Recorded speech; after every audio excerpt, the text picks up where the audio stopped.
ఆదిలాబాద్ ప్రతినిధి జోషి మనకు లైవ్ లో సిద్ధంగా ఉన్నారు. జోషి చెప్పండి, అధికార పార్టీ ఎమ్మెల్యేల మధ్య ఈ రోజు అక్కడ ఒక ఇష్యూ నడుస్తూ ఉంది. ఏదైతే అధికార పార్టీ ఎమ్మెల్యే జోగు రామన్న రేఖ నాయక్ మధ్య ఒక ఆధిపత్య పోరైతే నడుస్తూ ఉంది. ఈ జోగు రామన్నకు సంబంధించిన ఒక వ్యక్తికి టికెట్ కోసం అని చెప్పేసి చాలా పైరవీ చేస్తున్నట్టుగా కేసీఆర్ దగ్గర ప్రయత్నాలు అయితే నడుస్తూ ఉన్నాయి అన్నట్టుగా తెలుస్తుంది. అలాగే లంబాడల ఓటు బ్యాంక్ ఏదైతే ఉందో దానికి రేఖ నాయక్ గండి కొట్టి ఇతనికి ఓటింగ్ ఇవ్వకుండా చేయాలన్న ఒక నేపథ్యాన్ని కూడా మొత్తానికైతే వాళ్ళిద్దరి మధ్య ఆధిపత్య పోరు నడుస్తూ ఉంది. అక్కడ సంబంధించిన వివరాలేంటి? శిరీష, ఇక్కడ ఆదిలాబాద్ జిల్లాలో చూసినట్లయితే ఉమ్మడి ఆదిలాబాద్ జిల్లా వ్యాప్తంగా కూడా అధికార బీఆర్ఎస్ పార్టీలో పూర్తిగా ఆధిపత్య పోరు. అంటే అది సాధారణంగా ద్వితీయ శ్రేణి నాయకులు కావచ్చు, కార్యకర్తల మధ్య కావచ్చు, ఆధిపత్య పోరు అని అంటే సాధారణంగా అన్ని పార్టీలో ఉండేటటువంటి విషయమే. కానీ ఇక్కడ విచిత్రంగా ఆ పార్టీకి చెందినటువంటి అధికార పార్టీకి చెందినటువంటి ఇద్దరు మధ్య ఆధిపత్య పోరు కొనసాగుతున్నట్లుగా మనం తెలపవచ్చు. అయితే ఇది వరకే అంటే అధికార పార్టీకి చెందినటువంటి బీఆర్ఎస్ కు చెందినటువంటి వ్యవస్థాపక అధ్యక్షుడిగా ప్రస్తుతం సీఎం గా ఉన్నటువంటి కేసీఆర్ మొదటి మారు అధికారంలోకి రాగానే మంత్రులు ఎమ్మెల్యేలందరికీ కూడా ఒకరి విషయాల్లో ఒకరు జోక్యం చేసుకోవద్దు, మీ నియోజకవర్గాలకు సంబంధించినటువంటి వ్యవహారాల్లో మీరెప్పుడు కూడా అందుబాటులో ఉండాలనేటటువంటి ఆదేశాలు మొదట్లో చేయడం జరిగింది. ఇది వరకు కూడా పలుమార్లు అటువంటి ఆదేశాలు అంటే సూచనలు ఆదేశాలు ఇచ్చినటువంటి పరిస్థితి. అయితే దీనికి విరుద్ధంగా ఇప్పుడు కొత్తగా ఏర్పడినటువంటి జిల్లాలకు సంబంధించి ఇటు ఆదిలాబాద్ జిల్లా కేంద్రానికి సంబంధించినటువంటి ఆదిలాబాద్ నియోజకవర్గ ఎమ్మెల్యేగా కొనసాగుతున్నటువంటి మాజీ మంత్రి ప్రస్తుత ఎమ్మెల్యే జోగు రామన్న నిర్మల్ జిల్లా పరిధిలోని అంటే ఆ ఖానాపూర్ నియోజకవర్గం అనేటటువంటిది కొంత భాగం నిర్మల్ జిల్లాలోను మరికొంత భాగం ఆదిలాబాద్ జిల్లాలో కూడా ఉన్నటువంటి పరిస్థితి.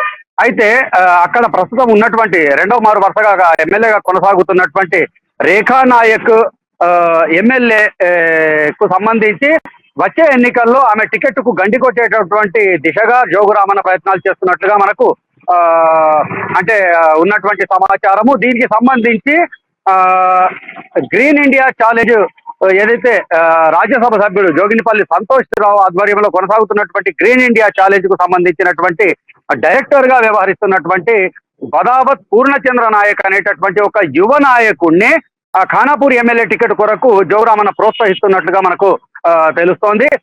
దీనికి సంబంధించి ఇదివరకే బదావత్ పూర్ణచంద్ర నాయక్ గత కొన్ని నెలలుగా అక్కడ ఖానాపూర్ లో పలుమార్లు అక్కడ పర్యటించడం జరిగింది. స్థానికుల్ని కలవడము, బీఆర్ఎస్ కు సంబంధించినటువంటి కార్యకర్తలతో కలవడము, ఇటువంటి వ్యవహారాలను కొనసాగుతున్నటువంటి నేపథ్యము. అయితే తాజాగా ఇప్పుడు ఉన్నటువంటి అంటే సీఎం కేసీఆర్ వద్దకు బదావత్ పూర్ణచంద్ర నాయక్ ను వెంట పెట్టుకొని జోగు రామన్న వెళ్ళటము అనేటటువంటిది పూర్తిగా ఇక్కడ చర్చనీయాంశంగా మారినటువంటి విషయము. అయితే ఖచ్చితంగా రాబోయే ఎన్నికల్లో రేఖా నాయక్ టికెట్ కు గండి కొట్టి పూర్ణచంద్ర నాయక్ ను ఖానాపూర్ నియోజకవర్గ అభ్యర్థిగా ప్రపోజ్ చేయడానికి అంటే ఆయనకు ఊతమివ్వడానికే కేసీఆర్ దగ్గరికి జోగు రామన్న ఈయనను పూర్ణచంద్ర నాయక్ ను తీసుకొని వెళ్ళినట్లుగా భావించాల్సినటువంటి పరిస్థితి.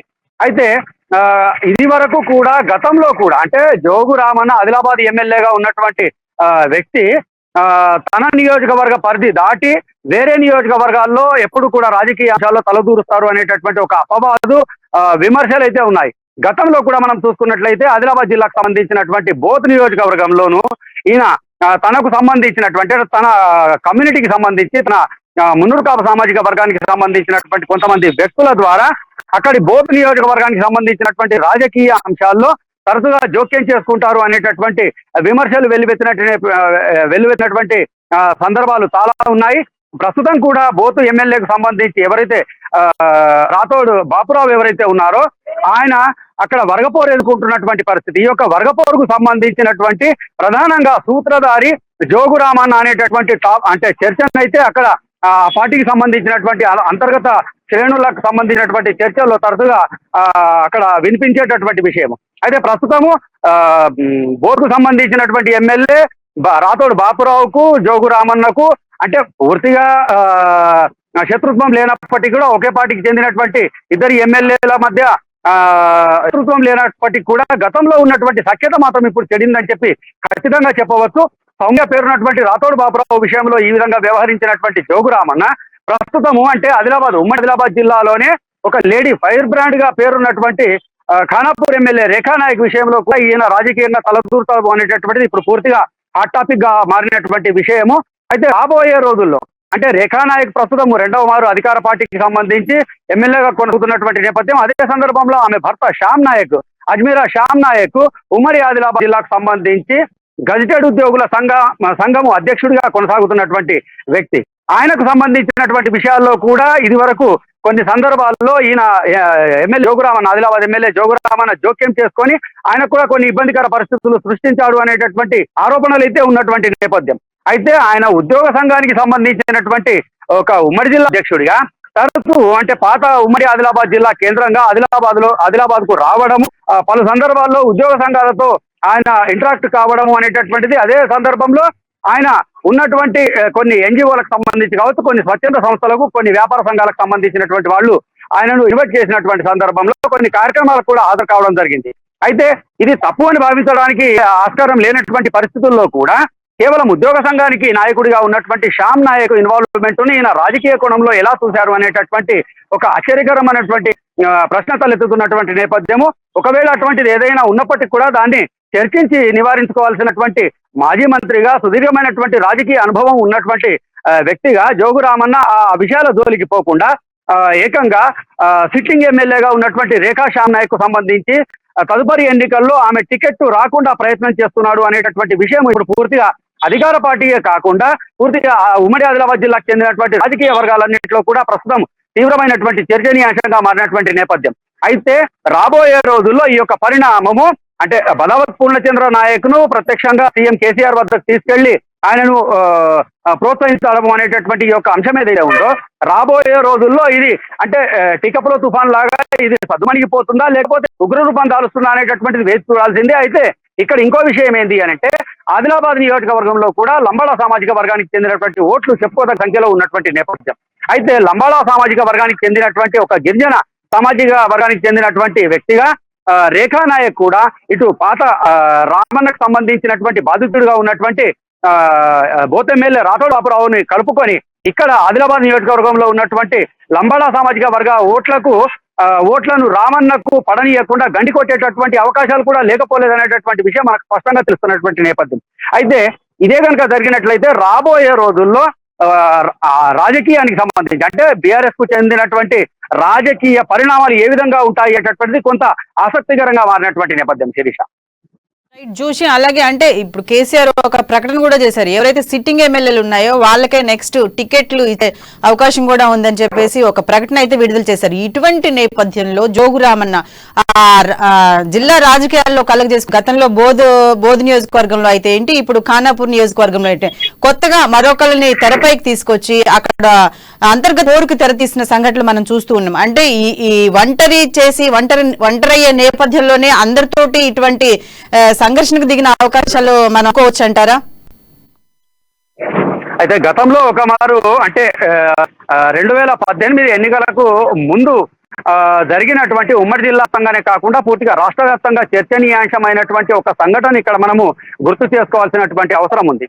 సిర్పూర్ కు సంబంధించినటువంటి ఎమ్మెల్యే కోనేరు కోనప్పకు సంబంధించినటువంటి ఆయన సోదరుడు అంటే అక్కడ ఉన్నటువంటి ఆదివాసుల పైన ఒక సందర్భంలో అంటే పోడు భూములకు సంబంధించినటువంటి వ్యవహారం తెరపైకి వచ్చినప్పుడు ఈయన ఆదివాసుల పైన చేయి చేసుకున్నారు, పోలీసుల ద్వారా అక్కడ దౌర్జన్యకాండకు కారకుడు అయ్యాడు అన్నటువంటి ఆ యొక్క సందర్భంలో సైతము జోగురామన్న తీవ్రమైనటువంటి ఆరోపణలు ఎదుర్కొన్నటువంటి సందర్భము. అప్పటి నుండి అంతకు ముందు అంటే సఖ్యతగా ఉన్నటువంటి తిరుపూర్ ఎమ్మెల్యే కోనేరు కోనప్ప సైతము అప్పటి నుండి జోగురామన్నకు సంబంధించినటువంటి విషయంలో రాజకీయ అంశాల్లో అంటిముట్టనట్టుగా వ్యవహరిస్తున్నటువంటి నేపథ్యము. ఇక మిగతా అత్రం సక్కును చూసినట్లయితే ఆయన పూర్తిగా రాజకీయ నాయకులు అంటే ఉమ్మడి ఆదిలాబాద్ జిల్లాలో ఉన్నటువంటి అందరూ ఎమ్మెల్యేలకు ఆయన కొంత భిన్నమైనటువంటి మనస్తత్వం కలిగినటువంటి వ్యక్తి. ఇక తూర్పు జిల్లాకు సంబంధించినటువంటి విషయాలు చూసినట్లయితే అటు బెల్లంపల్లి ఎమ్మెల్యే దుర్గం చిన్నయ్య, మంచిర్యాల ఎమ్మెల్యే దివాకర్ రావు కావచ్చు, చెన్నూరు ఎమ్మెల్యే బాలకృష్ణన్ కావచ్చు, వీళ్ళందరూ కూడా ఇటు పశ్చిమ జిల్లాగా పేర్కొనబడేటటువంటి ఆదిలాబాద్ ప్రాంత రాజకీయాలకు కొంత దూరంగా ఉండేటటువంటి పరిస్థితి. అయితే ప్రస్తుతం ఉన్నటువంటి ఆదిలాబాద్ పార్లమెంటు నియోజకవర్గంలోని 7 నియోజకవర్గాలకు అసెంబ్లీ నియోజకవర్గాలకు సంబంధించినటువంటి విషయంలో చూసినట్లయితే జోగురామన్న ప్రతి సందర్భంలో కూడా 2014లో తెలంగాణ ఏర్పడి టీఆర్ఎస్ కు సంబంధించినటువంటి ప్రభుత్వం వచ్చినప్పటి నుంచి ఇప్పటి వరకు చూసుకున్నట్లయితే అన్ని విషయాలను మనము క్షుణ్ణంగా పరిశీలించినట్లయితే తరచుగా తనకు సంబంధం లేనటువంటి నియోజకవర్గానికి సంబంధించినటువంటి రాజకీయ అంశాల్లో వ్యవహారాల్లో జోక్యం చేసుకోవడము అనక అభాసు పాలవడము అనేటటువంటి తరచుగా జరుగుతున్నటువంటి విషయము. అయితే తన నియోజకవర్గానికి సంబంధించినటువంటి అంటే ఆదిలాబాద్ నియోజకవర్గానికి సంబంధించినటువంటి తదుపరి రాబోయే ఎన్నికలకు సంబంధించినటువంటి టికెట్ విషయంలోనే ఇక్కడ కొంత పోటీ ఉన్నట్టుగా మనకైతే సమాచారం ఉంది. అంటే ఇప్పటికీ తెరపైకి ఎటువంటి బీఆర్ఎస్ కు సంబంధించినటువంటి పేర్లు తెరపైకి రానప్పటికీ కూడా అంతర్గతంగా ఆదిలాబాద్ నియోజకవర్గానికి సంబంధించినటువంటి బీఆర్ఎస్ లో అంతర్గతంగా ఆధిపత్య పోరు ఉంది. రామన్నకు సంబంధించినటువంటి విషయంలో పూర్తిగా ఏకపక్షంగా కుటుంబ పాలన కొనసాగుతుంది అనేటటువంటి ఆరోపణల నేపథ్యంలో అంటే ఎంతకాలం తాము వారి కుటుంబానికి ఉడియం చేయాలి, తాము కూడా రాజకీయాల్లో ఉన్నాము, తమకు కూడా అవకాశాలు కల్పించాలి, తమకు కూడా అవకాశాలు దక్కించుకోవాలనేటువంటి కోణంలో చాలా మంది ఇదివరకే టికెట్ కు సంబంధించినటువంటి ప్రయత్నాల్లో తలమనుకలే ఉన్నట్టుగా తెలుస్తోంది. తన నియోజకవర్గానికి సంబంధించినటువంటి టికెట్ విషయంలోనే కొంత సందిగ్ధావస్థలో ఉన్నటువంటి జోగు రామన్న తన విషయాన్ని పక్కన పెట్టి వేరే నియోజకవర్గాలకు సంబంధించినటువంటి రాజకీయ అంశాల్లో అలాగే టికెట్ కు సంబంధించినటువంటి విషయాల్లో తలదూరుతారు అనేటటువంటిది కొంత ఇబ్బందికర పరిస్థితుల్ని రాబోయే రోజుల్లో ఈయనకు తప్పకుండా కలగజేస్తాయనేటటువంటి అనుమానాలు కూడా కలిగిస్తున్నటువంటి నేపథ్యం శిరీష. రైట్. అలాగే అంటే జోగు రామన్న ఎవరైతే ఉన్నారో ఆయన కొడుకు ఆయన అక్రమాలు అయితే ఆదిలాబాద్ జిల్లాలో చాలా మంది ప్రజలు ఇబ్బందులు పడుతున్నట్టుగా తెలుస్తోంది. ఈ జోగు రామన్న కుటుంబ పాలన నేపథ్యం అక్కడ ప్రజల్ని ఇబ్బందులు పాల్గొర్చేస్తున్న విషయాలపై అక్కడ ప్రజలు ఏమనుకుంటున్నారు? వాస్తవంగా జోగురామన్నకు సంబంధించినటువంటి విషయాన్ని మనం రాజకీయ అంటే ఆయన ఎమ్మెల్యేగా ఉన్నప్పటి నుండి ఇప్పటి వరకు చూసినట్లయితే గతంలో 2009లో టిఆర్ఎస్ టీడీపీకి సంబంధించినటువంటి ఉమ్మడి అభ్యర్థిగా ఇక్కడ నుండి ఎన్నికైనటువంటి జోగు రామన్న తెలంగాణ ఉద్యమం ఉధృతంగా ఉన్నటువంటి నేపథ్యంలో తప్పని పరిస్థితుల్లో తన పదవికి రాజీనామా చేసి టిఆర్ఎస్ నుండి ఉప ఎన్నికల్లో గెలుపొందడం జరిగింది. అలాగే తెలంగాణ ఏర్పడ్డ తర్వాత ఆయన అప్పటి నుండి ఇప్పటి వరకు కూడా కంటిన్యూస్ గా గెలుస్తూ రావడం జరిగింది.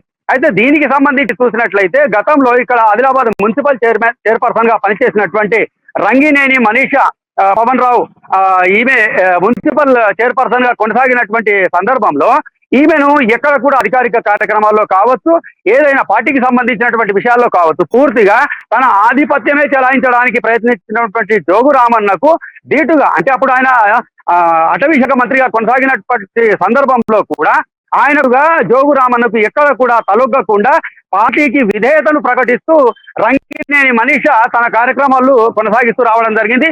ఇప్పటికి కూడా రంగినేని మనీషా ఇటు జోగు రామన్నతో సంబంధం లేకుండా నిత్యం ప్రజల్లో అంటే మమేకం అవుతూ తన కార్యక్రమాల ద్వారా ప్రజలకు అందుబాటులో ఉంటున్నటువంటి నేపథ్యము. అలాగే భోజారెడ్డి ఈయనకు పూర్తిగా అనుచరుడిగా పేరుంది. అలాగే గోవర్ధన్ రెడ్డి అనేటటువంటి చాలా సీనియర్ లీడర్ ఈయన టీడీపీ హయాం నుండి కూడా ఈయన రాజకీయాల్లో ఉన్నటువంటి పరిస్థితి. దాదాపుగా జోగు రామన్నతో సమాంతరంగా అనుభవం ఉన్నటువంటి నాయకుడు బాలూరి గోవర్ధన్ రెడ్డి.